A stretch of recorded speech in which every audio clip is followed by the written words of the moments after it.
Zerouïa, pour moi, c'est l'écriture du ressassement. Elle plonge dans l'âme humaine et elle tourne autour d'un problème en général. C'est souvent des histoires de couple, des histoires d'amour. Volontairement, je ne lis pas l'œuvre avant de commencer ma première version de traduction. C'est-à-dire que je découvre l'œuvre au moment où je la traduis.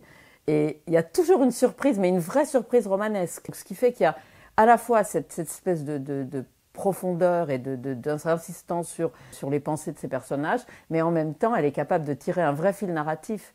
Je ne pense pas du tout que ce soit une écriture simple. Alors à la lecture, oui, moi je fais tout pour que ce soit fluide, parce que c'est très fluide en hébreu, justement. Parce que ça tourne tout le temps autour de problèmes de plus en plus profondément, je pense qu'il ne faut pas perdre le lecteur. Donc il faut vraiment que le fil soit assez évident pour lui à suivre. L'hébreu et le français fonctionnent de manière extrêmement différente. Je dis même souvent que ce sont presque des langues antagonistes. En hébreu, par exemple, vous faites des répétitions, c'est magnifique comme style. Je pense que c'est une musicalité de l'écriture de Zerouïa dont je m'imprègne, et après, ça ressort en français. C'est la même chose et c'est totalement différent. Je recrée en fait l'émotion et la sensation du lecteur israélien pour un lecteur français. Alors l'hébreu, je pense, est une langue qui ressemble à son peuple d'aujourd'hui.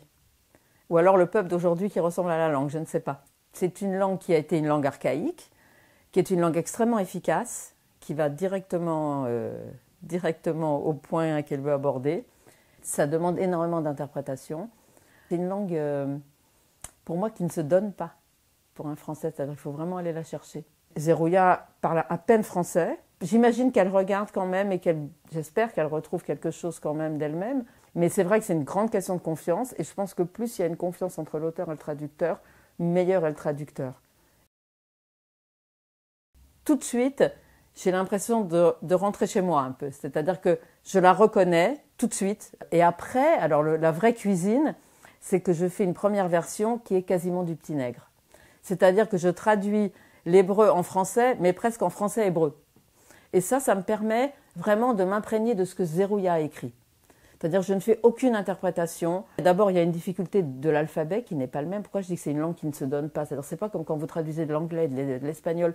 Vous avez une page avec des caractères latins qui viennent à vous. Là, ce sont un alphabet différent. Il n'y a pas de voyelle, c'est pas vocalisé. Donc, vous ne connaissez pas le mot, vous ne pouvez pas le lire. Pour moi, c'est assez difficile. Donc, j'ai besoin d'abord de m'approprier ce texte-là, mais vraiment sans intervention de ma part, sans jugement, sans rechercher le style.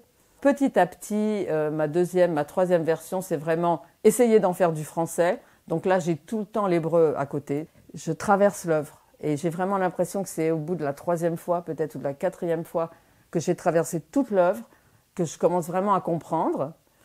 Et là, je lâche l'hébreu et la mayonnaise, à un moment donné, prend. Mais je ne peux pas vous expliquer comment. Zerouïa, elle a vraiment son style, c'est-à-dire on commence à lire et c'est pour ça que je dis je rentre à la maison quand je commence à la traduire parce que c'est tellement clair que c'est elle. Ça, et puis la profondeur de ce qu'elle dit, son propos.